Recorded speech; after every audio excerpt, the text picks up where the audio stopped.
우리가 살아오면서 많은 사귐이 있고 교제가 있습니다. 또한 뜻이 맞거나 목적이 일치한 사람들끼리 공동체라든지 단체를 만들고 활동을 합니다.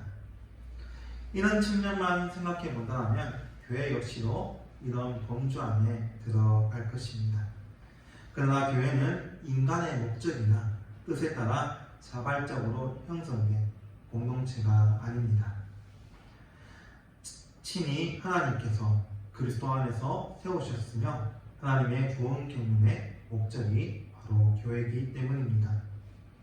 만약 독립된 주체로서 하나님을 섬길 수 있다고 생각한다면 우리는 먼저 가인과 같이 하나님의 방식이 아닌 자신의 방식으로 곡식을 드렸던 모습을 생각해 보아야 할 것입니다.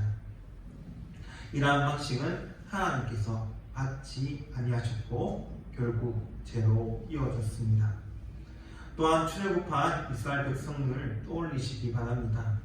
금송아지를 만들어 여호와 하나님이라 불러 자신들의 생각대로 하나님을 섬기려고 했던 그 모습을 보면서 우리는 이것이 우상 숭배임을 알게 됩니다. 그러므로 이스라엘 백성들이 독립된 주체로서 하나님을 섬기는 것이 아니라 하나님의 언약 백성으로서 언약에 속할 때 하나님의 소유가 될 수 있음을 우리가 누구보다도 잘 알고 있습니다. 그리고 신약시대에 하나님의 언약 백성은 이스라엘이라는 혈통을 뛰어넘어서 그리스도의 십자가 죽음을 믿는 참 이스라엘이 하나님의 소유됨으로 드러나게 됩니다. 그래서 포도나무 비유에서도 우리가 보았듯이 가지가 열매를 맺기 위해서 포도나무에 붙어 있어서 영양분을 받아서 포도를 맺는다고 하시듯이 우리 역시도 우리라는 이 공동체가 자신의 헌신이나 경건, 지식 등의 열매가 아닌 바로 하나님께서 그리스도 안에 우리를 허락하여 주셨기에 맺는 그 열매임을 우리가 잊어서는 안 됩니다. 그러므로 우리는 다 함께 베드로를 대표로 한 사도들의 신앙 고백, 주는 그리스도시요 살아계신 하나님의 아들이십니다 라는 고백 위에 서 있으며 그리스도께서 주시는 생수를 함께 마시는 공동체입니다. 그래서 교제라는 것은 주관적인 측면도 물론 있겠지만 하나님의 소유로서 그리스도 안이라는 이 공동체, 즉 교회 안에서의 교제라는 측면 역시도 우리가 말할 수 있습니다. 이러할 때 교회 안에서 이루어지는 교제는 사실상 이 세상과의 교제와 차이가 있습니다. 왜냐하면 그리스도 안에서 하나님을 향한 교제이기 때문에, 더 나아가 함께 하나님의 소유된 지체들을 향한 교제이기 때문에 그러합니다. 그래서 이러한 교제는 아주 중요합니다. 보이지 않는 교회를 세상에 보여줄 수 있는 것 중 하나이기 때문입니다.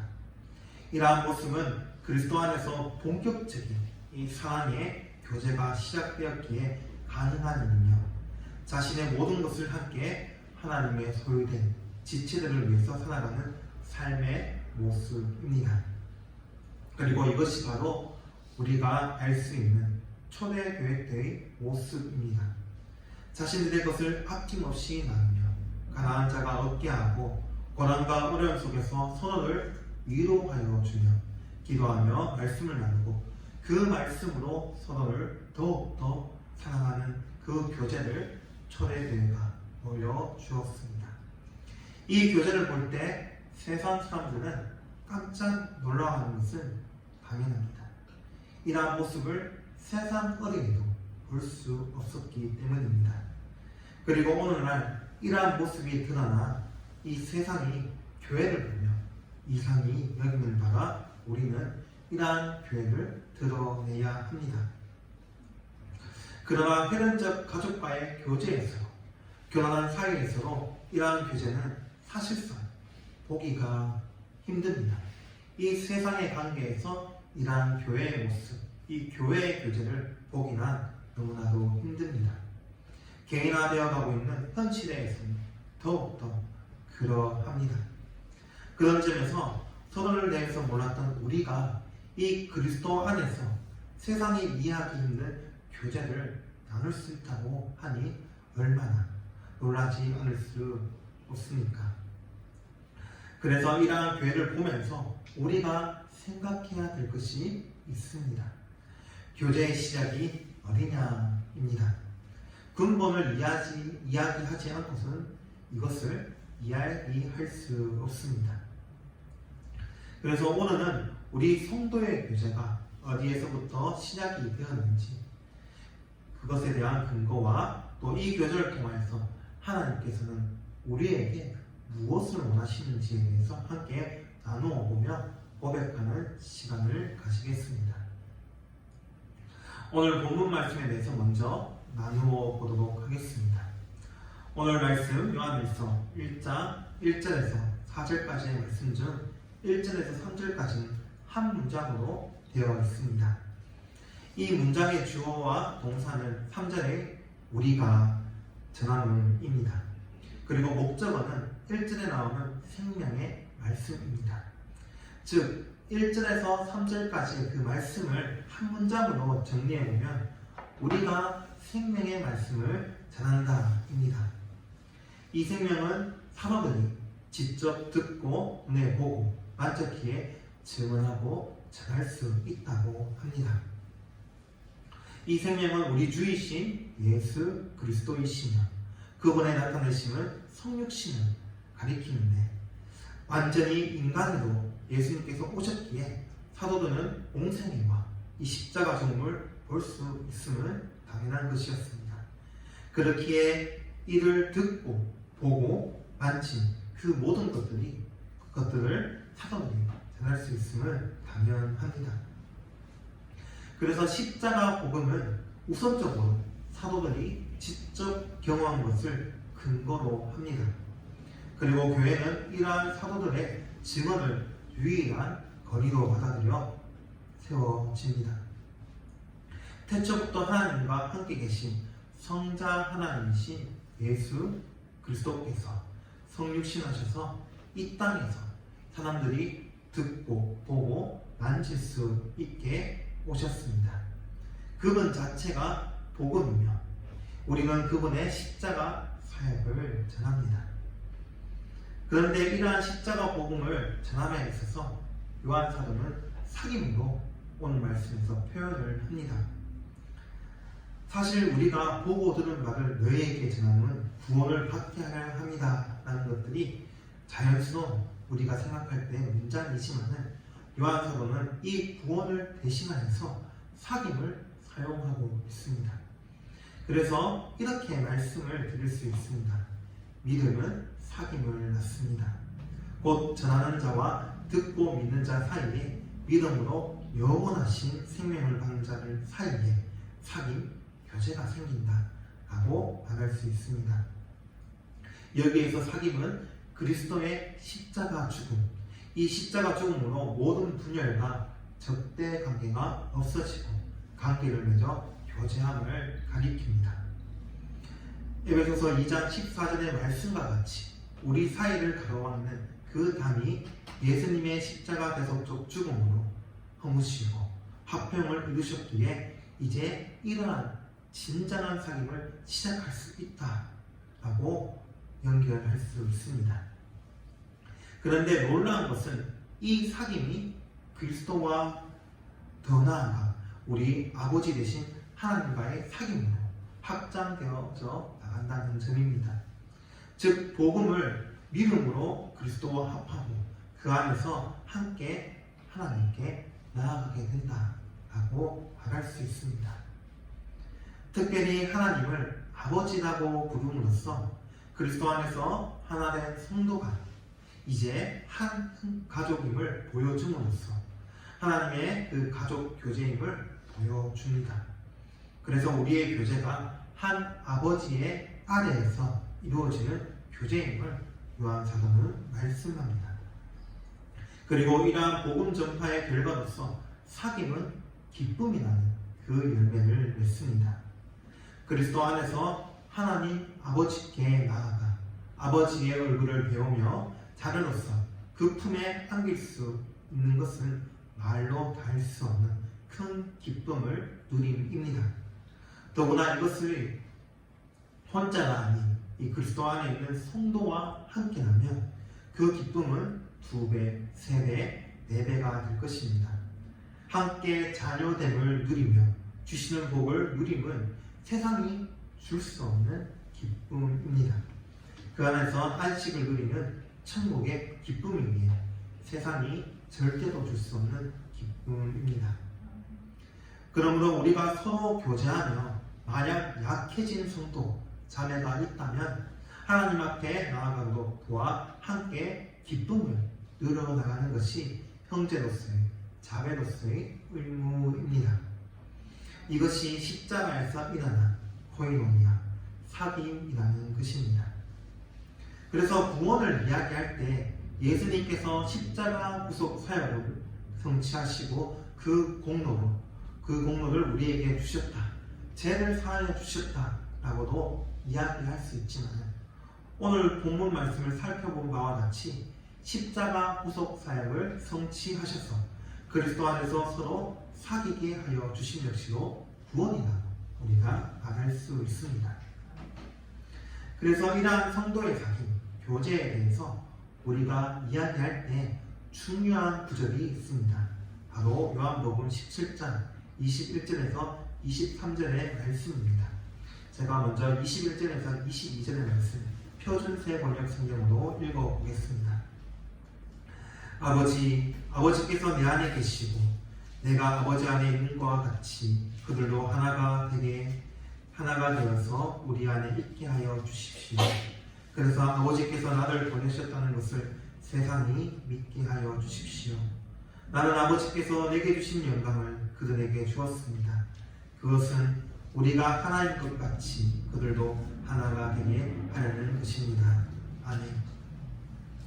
예수님께서는 세상이 하나님 아버지께서 예수 그리스도를 보내신 것을 믿게 하니 이 성도의 하나됨, 곧 성도가 그리스도의 십자가를 믿음으로 서로 사귀고 하나가 되는 그 모습이 예수님 자신을 세상이 믿게 하는 창구임을 말씀하시며 하나님께 간구를 하고 있습니다.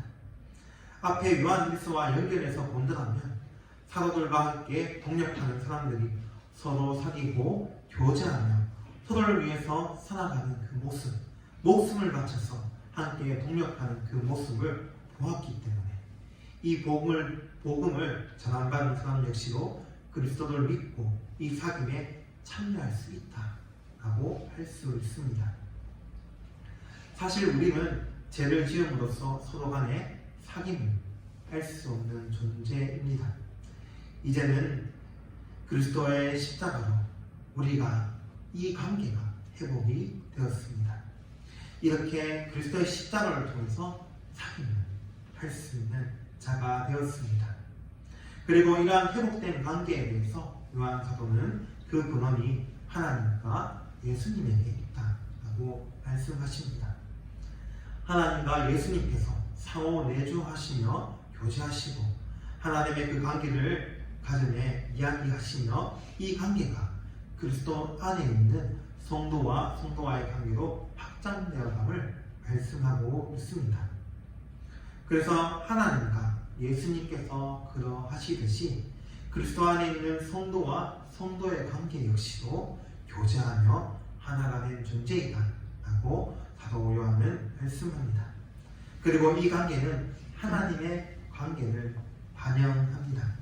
곧 세상은 성도의 교제를 통하여서 삼위 하나님의 관계를 보게 됩니다. 또한 이것은 앞서 이야기한 것과 같이 우리가 그리스도 안에 있기에 그리스도를 통하여서 하나님을 바라볼 수 있게 되므로 이어집니다. 그리스도 안에 있게 된 성도는 이제 그리스도 안에서 삼위 하나님과 하나님의 참여하여 함께 교제를 누릴 수 있는 특권을 누리게 됩니다. 함께 교제할 수 있는 특권을 누리게 됩니다. 그러므로 우리가 구원이라고 하였을 때 사귐, 교제, 하나됨이라는 본질적인 특징을 가지며 우리가 잊어서는 안 됩니다. 그래서 우리 교회는 세상의 단체 공동체와는 다릅니다. 세상의 단체를 보면 겉으로 볼 때 서로에 대해서 아주 끈끈하고 서로를 위해서 목숨까지도 내어줄 것 같은 그런 모습을 보일 때도 있지만 실상은 그러지 못합니다. 조그마한 문제에 대해서 무너지는 경우가 많습니다. 자신의 이익에 기대가 된다면 그것들이 무너지고 맙니다. 그것은 곧 십자가가 중심이 되지 않아서 그러한 것임을 우리가 누구보다도 잘 알고 있습니다. 예수 그리스도를 통한 하나됨이 아니라면 십자가 보혈로서 서로에게 대한 그 막힘감을 허물지 않는다면 서로에 대해서 희생적이지 않는다면 그것은 진정한 하나님이 아니라고 우리는 성경을 통하여 볼 수 있습니다. 그 막힘감이 우리와 우리 사이에 있는 한 누구든지 언제든지 서로 가로막을 수 있다는 것을 우리가 잊어서는 안 됩니다. 그러므로 오직 예수 그리스도 안에서만 진정한 하나됨을 이루어짐을 잊어서는 안 됩니다. 그렇다면 우리가 구원이라고 할 때 성도의 하나됨, 교제의 본질적인 특성을 가지고 있다고 해야 하는데 구체적으로 어떤 과정을 통하여서 우리가 하나가 될 수 있는 것일까요? 이 물음의 대답은 요한복음 17장 23절의 말씀을 통해서 좀 더 알 수 있습니다. 먼저 이 하나됨은 우리 예수님께서 우리 안에 계셔서 온전하게 하심으로 이루어진 일입니다. 예수님께서는 성령을 통하여서 항상 우리 안에 계시어 우리를 온전하게 하여 주십니다. 여기에서 온전함이라고 하는 것은 곧 십자가로 인해서 제사함 받음과 더불어 죄로 인한 이의심과 이 분열에서 벗어나 하나가 되도록 하는 것을 뜻합니다. 곧 우리 안에 계시는 그리스도께서 우리를 죄에서 벗어나게 하여 주셔서 하나가 될 수 있도록 하여 주신다라고 말할 수 있습니다. 두 번째로 이 하나됨은 하나님이 사랑하여 주셨기에 이루어진 일입니다. 23절 후반절과 같이 이 하나됨은 하나님께서 성도를 사랑하셨다는 것을 세상에 알게 하셨음을 보여줍니다. 곧 예수 그리스도를 통하여서 성도가 온전함을 이루어가 하나가 되는 것은 하나님 아버지의 사랑하심의 결과이다 라고 할 수 있습니다. 그러므로 이 하나님은 우리를 사랑하셨기에 그리스도를 보내시어 자신의 사랑을 확증하시고 그 결과로 나타납니다. 우리가 원래는 사랑할 수 없는 그 존재였지만은 하나님께서 사랑해 주심으로 우리도 이제 서로 사랑할 수 있게 되었습니다. 우리를 하나 되게 하셔서 사랑의 교제를 할 수 있게 하여 주셨습니다. 우리 안에 그리스도 안에 하나님께서 계시기에 그 사랑이 점점 확장되어 가고 증폭되어 가서 우리 전체에게 비춰지는 것입니다. 그러므로 날마다 약하고 연약한 이 존재가 하나를 이루어 하나님 교회가 된다는 것은 하나님의 사랑의 결과라 할 수 있습니다. 이 하나님의 초월적 사랑의 역사가 아니라면 이 놀라운 하나됨이라는 영광을 설명할 길은 없습니다. 이제 이 초월적 사랑으로 우리도 서로 사랑하게 되었으니 얼마나 감사한지 모릅니다. 그러므로 우리는 예수 그리스도의 온전하게 하심과 하나님의 사랑으로 하나가 되었으며 이것을 토대로 서로 사랑할 수 있게 되었습니다. 그래서 예수님께서 우리에게 서로 사랑하라고 명령하신 것이 아닙니까? 사랑하지 못하기에 그러한 명령을 하신 것이 아닙니다. 그 안에서 그 명령에 따라 살아갈 수 있는 존재가 되었기 때문에 그 명령에 따라 살아갈 수 있는 존재가 되었기 때문에 예수님께서는 이렇게 명령을 하셨습니다. 그러므로 성도가 서로 교제한다는 것은 서로 사랑한다는 것입니다. 그리스도의 사랑과 하나님 아버지의 사랑을 받아서 서로 교제하기에 이 관계에서 피상적인 관계는 없습니다. 사랑이 없는 교제는 교제가 할 수 없는 것입니다. 그래서 이 피상적인 관계를 생각해 볼 때 단순히 인사만 한다든지 아니면 시간이 되면 밥 한 끼 먹자, 차 한잔 하자라는 그런 급친의 정도만 한다고 해서 교제가 된다라고 할 수 없습니다. 이 하나된 교회는 이 피상적인 관계, 이 교제를 깨트려 나가야 합니다. 신자가 그리스도의 사랑과 이 하나님의 사랑을 받아서 교제하는 것인데 어떻게 피상적인 관계로 피상적인 교제를 할 수 있겠습니까? 우리는 이 관계와 교제를 뛰어넘어서 서로 사랑하며 참된 교제를 이루어 나가야 합니다. 그리스도인으로 살아갈 때 삶을 나누며 이 신앙을 지켜나가는 데 있어서 힘듦과 아픔, 고통, 어려움을 나누면서 그 안에서 주님께서 주시는 그 위로를 누리면서 사랑의 참된 교제를 하여 나가야 합니다. 이렇게 우리가 성도의 교제에 대해서 이야기를 해보았습니다. 그런데 우리가 이렇게 성도 간의 이 교제, 사랑을 이야기할 때 아주 중요한 것이 있습니다. 바로 우리가 어떤 존재인가 라는 것을 인식하는 것입니다. 우리는 하나님의 사랑을 받고 그리스도께서 온전케 하여 주심으로써 참 사귐과 교제를 할 수 있는 하나님의 존재입니다. 참된 믿음을 가진 성도는 이 사실을 믿고 자신의 인격과 삶에서 확인을 하게 됩니다. 제가 계속 말씀드렸지만 존재는 존재에 맞는 그 삶의 방식이 있습니다. 그래서 삶에서 그 존재성을 드러내고 경험을 하게 됩니다. 삶을 통해서 자신이 어떤 존재인지 확인을 합니다. 자신의 존재를 믿고 인식한다면 삶에서 자연스럽게 드러나게 됩니다.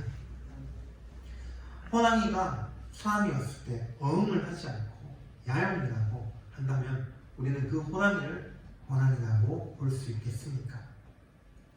자기 존재에 대한 믿음과 확인이 없다면 참된 믿음을 가진 성도가 할 수 없습니다. 그러므로 그리스도 안에서 하나가 된 존재라는 것을 인식하고 인정할 때 성도의 교제가 시작이 됩니다. 그렇기에 성도는 하나님과 예수님의 사랑을 받고 나누는 존재이기에 성도의 교제는 하나님과 예수님의 교제를 담습니다. 그래서 그 수준이 아주 높습니다. 생명을 살리는 교제이며 사랑의 길이와 넓이를 가늠할 수 없는 영원하고도 조화를 이루는 사랑이기 때문에 그러합니다. 이 모든 것들이 자신의 존재가 어떠한 존재인지 인식하고 인정할 때 이루어지는 일입니다. 그런데 이러한 성도의 교제를 사탄은 약화시켜서 평범한 세상의 모임으로 전락시키려고 합니다. 그래서 이 교회의 모임을 형식적인 모임으로 생각하게 만들고 자신의 존재를 인식하지 못하게 만듭니다. 그래서 성도의 교제를 누리지 못하게 하며 이런 생각을 심습니다. 사람이 모이는 곳이 다 그러해. 거기서 무슨 진실한 사랑이 있겠어. 다 자기 위로를 받으려고, 다 자기 장사를 하는데 몇 개라도 더 팔려고, 관계를 높이려고 이 교회에 오는 것이야. 그리고 그곳에서는 인정이 없어. 그냥 넘어가는 법이 없어. 세상 친구들은 화내면 수단이라면 다 풀리는데 어떻게 교회라는 곳이 더 화를 내는지, 차라리 세상 사람들과 어울리는 것이 속 편하겠어. 나는 그런 생각을 심습니다. 교회에 대해서 사탄은 점점 그러한 시선으로 우리를 옮기게 합니다. 그래서 한동안 많이 유행했던 그런 말들이 있습니다. 바로 사람을 보지 말고 주님만 바라보라. 라는 그 말입니다. 교회 안에 워낙 좋지 않은 그 일들이 많이 있어서 사람들이 힘들고 어려워하기 때문에 그렇게 말씀을 하시겠지만은 엄연히 이야기를 한다면 이것은 비성경적인 말입니다. 주님께서 함께하여 주신 삶을 바라보는 것이 바로 교회입니다. 이렇게 사탄은 성도의 교제를 약화시키려고 공격을 합니다. 이러므로 우리는 이러한 말과 생각, 이 사탄의 유혹에 빠져서는 안 됩니다. 예수님과 하나님께서 하나이신 것과 같이 우리 성도들도 하나라는 것을 잊어서는 안 됩니다. 사실 이러한 말과 생각에 빠진다는 것은 좀 더 생각해 보자면 이 교제가 하나님의 사랑과 예수님의 사랑에서 온다는 것을 이제면서 시작이 됩니다. 하나님과 예수님의 사랑은 우리 죄인을 향하여서 대신 희생해 주시는 사랑입니다. 그 고통스러운 십자가 죽음을 다 받으시고 감수한 사랑입니다. 이러한 사랑에 하나님께서 우리를 초대하여 주셨습니다. 이 사랑으로 서로를 향해 섬기며 교제하며 살아가길 원하셨습니다.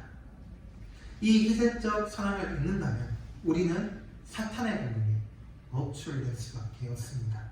우리의 방어구를 잃게 됩니다. 사탄의 생각들이 심겨지게 될 것이고 무너지게 됩니다. 결국 사탄이 원하는 대로 하나님의 그 복을 누리지 못합니다. 그러므로 우리는 희생적 사랑으로서 하나님의 존재임을 잊어서는 안 됩니다. 그리고 그 희생적 사랑을 실천하며 우리 하나님과 예수님의 사랑을 나타내야 합니다.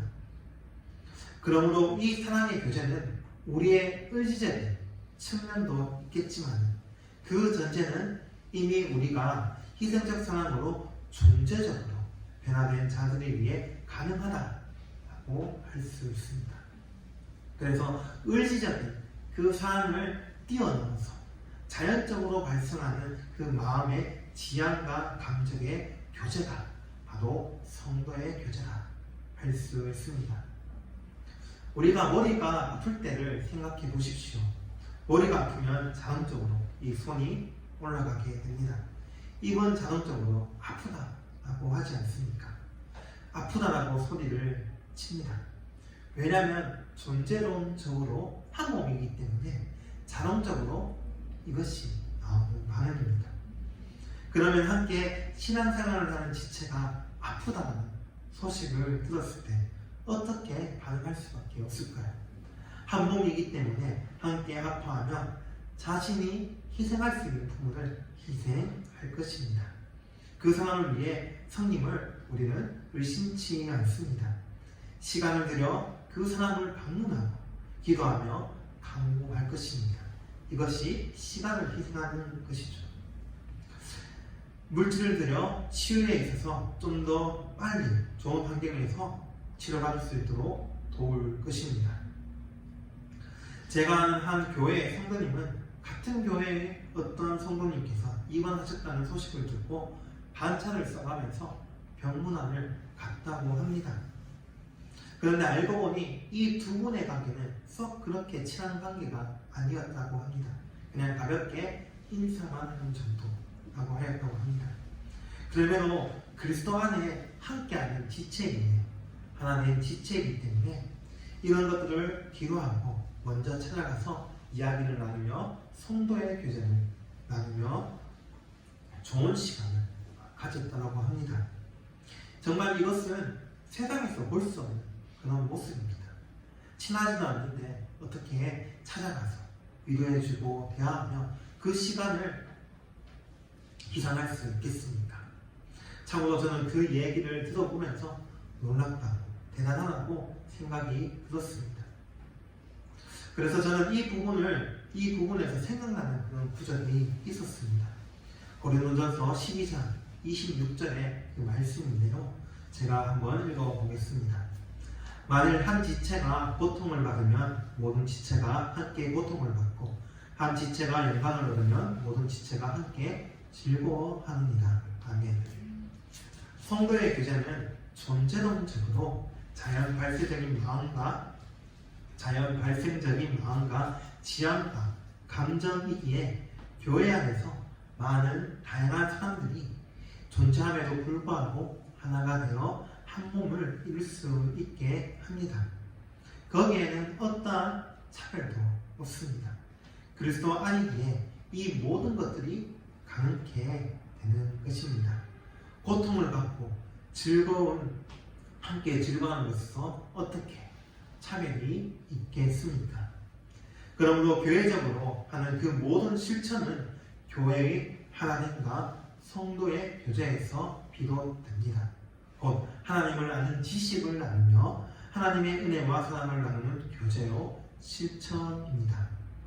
그래서 이러한 측면에서 직분이나 은사로 설명이 돼야 됨은 당연합니다. 공동체를 위해서 자신이 가지고 있는 이 은사를 잘 사용함으로써 그리스도의 충만을 누릴 수 있도록 하며 하나님 그 공동체를 누릴 수 있게 해야 합니다. 직분 역시도 이 은사를 기반으로 함으로써 자신의 직분도 이 공동체, 이 하나님을 잘 누려나갈 수 있도록 자신이 맡은 직분에 최선을 다해야 합니다. 더 나아가 우리는 물질의 교제도 나누어야 합니다. 자신의 모든 것들을 다 내어주어서 가난한 자들의 필요를 채워주어 궁핍한 사람이 얻게 하려고 했던 이 초대교회를 생각하며 어려운 상황이 있는 우리 지체들, 성도들을 도와야 될 것입니다. 하나님과 예수님의 희생적 선언으로 우리가 한몸된 존재임을 인식하며 성도의 창교제를 이루어 나가야 할 것입니다. 이것이 하나님께서 원하시는 성도의 교제입니다. 이렇게 성도의 교제에 대해서 우리 그리고 하나님과 그리스도를 연결해서 이 시간 함께 나누어 보았습니다. 이 말씀을 준비하면서 제가 옛날에 즐겨보던 그 드라마가 생각이 났습니다. 오케스트라에 대한 드라마였는데 한 사람 한 사람 내는 그 소리는 볼품 없었지만 함께 합주를 하며 소리를 올려줘 이 소리를 내니 이 하나의 아름다운 음악이 되었고 제가 정말 전율하였던 그런 기억이 생각이 났습니다. 우리 교회의 그 신앙생활 역시도 이런 것이 아닐까 생각이 들었습니다. 우리 개인 각자에게 있는 달란트와 그 재능이 있습니다. 그런데 이것이 잘 어우러진다면 어떻게 될까요? 아름다운 소리와 같이 아름다운 교회의 신앙생활이 되지 않을까요? 잘 조화되어서 그리스도의 그 충만함을 드러내는 하나된 공동체가 되지 않을까 저는 의심치 않습니다.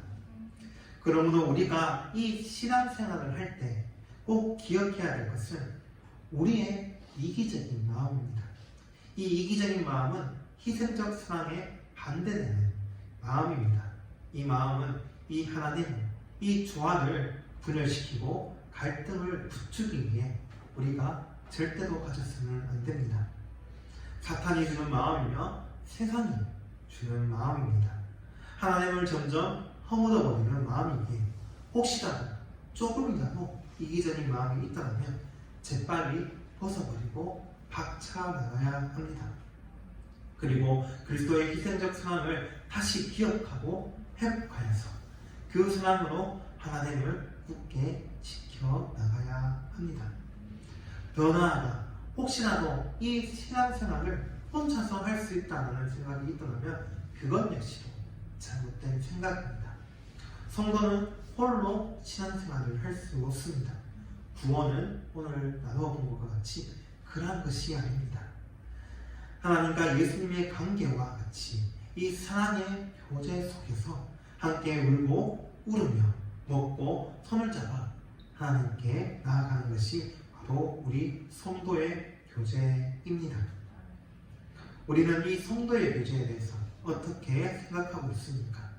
희생적 사랑으로서 서로를 향해서 나아가 하나님과 그리스도의 사랑을 나타내고 있습니까? 우리 형제자매를 더 온전하게 하고 있습니까? 함께 그리스도 안에서 하나님 앞에 나아가고 있습니까? 아니면 혼자서도 충분하다고 생각하고 계십니까? 너무나 코로나 시기라서 이런 것들이 더욱더 나타나는 것 같습니다. 점점 교제장이 갖춰지고 점점 온라인으로 보여지는 그런 상막함이 보이게 됩니다.